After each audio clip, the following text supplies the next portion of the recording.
Hey guys, thanks for joining me. Tonight I'm making rose oil and rose water. It should be pretty simple. At least that's what the book says. I've never really tried it before, but I've made the lavender oils and the rosemary and even the jasmine, and they were all really simple, so I'm hoping this will be too. I'm not really a big fan of the scent of roses. I know that's weird, but I just read about all the benefits it has, so I thought this would be something that I would like to try or have in my apothecary. And like I said, it's supposed to be really simple, so I thought I'd give it a try. First, what you do is you need to grab some organic roses. I had to go to the store and buy some because I don't grow them. I used to, but that's a story for another time. Anyway, I was able to get a bouquet of roses for $11.99. And you only need about 3. The petals from 3 roses was plenty. I pulled all the petals off, and then I bruised them with my mortar and pestle. I believe that's what it's called. And just lightly. You want to bruise them because it brings out the scent. You don't want to crush them. And after I bruised them, I put them in a little jar that I had saved. I ran out of mason jars, and I like to recycle my jars. So this is a jar that had condiments in it. I cleaned it really good, and then I sprayed it with some rubbing alcohol. Anyway, I put the roses in the jar, and then I covered them with oil. I like to use a good carrier oil. That's important. I'm using grapeseed oil because it's not a very heavy scented oil. You don't want your oil to overpower the scent of what you're using, like lavender or jasmine, or as in tonight's case, roses. But anyway, you want to use a good oil. I guess you can use vegetable oil. I've never tried that though. The grapeseed oil seems to be working really well, so I think I'm going to stick with that. Plus, it's fairly inexpensive.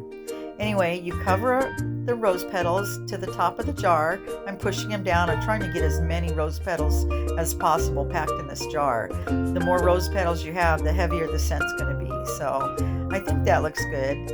Anyway, after you get the rose petals in there, you're going to put your lid on, screw it on tight, and then you're going to boil some water.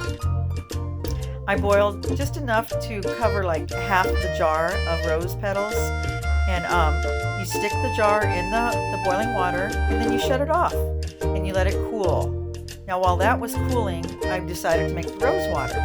First I cleaned the petals, and then I put them in a pot of cool water, which I brought to a boil. I smushed them down there really good. And then as they boil, they lose their color. And that's how you know it's done. So as soon as they were done, it was cooled off, I brought them into my craft room and I strained them, as you can see. And you just want to get all the rose petals out. And I loved the color of the water. I thought, man, I wonder if I could dye something with that. I bet you I could. But anyway, I strained all the rose petals out, and it smelled really good. I was surprised. I didn't think it would smell that good. But I strained the rose petals out. And then I bought these bottles, these little spray bottles at the Dollar Tree. They were really cheap. It was 2 for $1. So I think I had enough to fill 4 jars easily. So I'm going to be giving those away as gifts. It's supposed to be good for sunburns. So I'm going to keep one in the fridge. Although I think you're only supposed to keep it for like 4 weeks. Rose water and rose oil doesn't keep as long as some other oils for some reason. You'll have to read about that. I'm not quite sure what the reason is. But anyway, it was easy. I boiled the petals and let them cool and strained them, and then just poured this into a bottle, a spray bottle.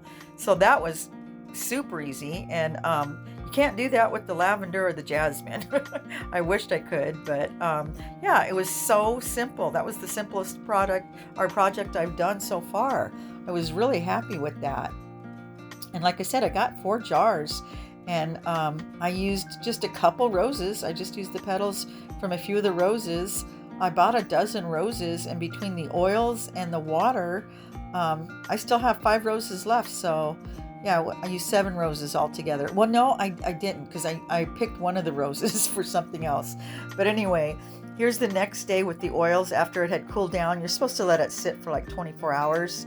And then you strain the rose petals out with the cheesecloth, and there you have it. You put them in those cute little bottles there, which I also got at the Dollar Tree. Super easy, super quick, and very inexpensive. And now I'm getting quite the apothecary of all these different oils and waters, so I'm really happy with this. I think this is a really cool project, and it would be fun to do with the kids because it's simple. My granddaughter helped me with the lavender oils. You saw that video. So anyway, here's an explanation of what the rose oil and rose water is good for.